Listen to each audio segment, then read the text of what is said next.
குளிர் ஓடை என மான்கள் நம்பி ஓடும் வேளை அது கோடை எழும் கானல் என்று மாறும்.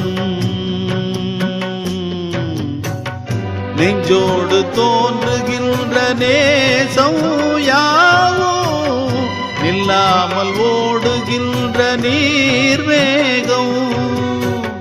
கண்ணோடு காணுகின்ற கோலம் யாவும் தண்ணீரில் போட்டு வைத்த கோடாகும். வழிக்கு வந்தது துணையா இல்லை வழுக்கி விட்டிடும் வினையா? இதை என்னென்று சொல்வது சித்திர பதுமையே? என்ன என்ன கனவு கண்டாயோ மானே? வாழ்க்கை ஒரு கனவு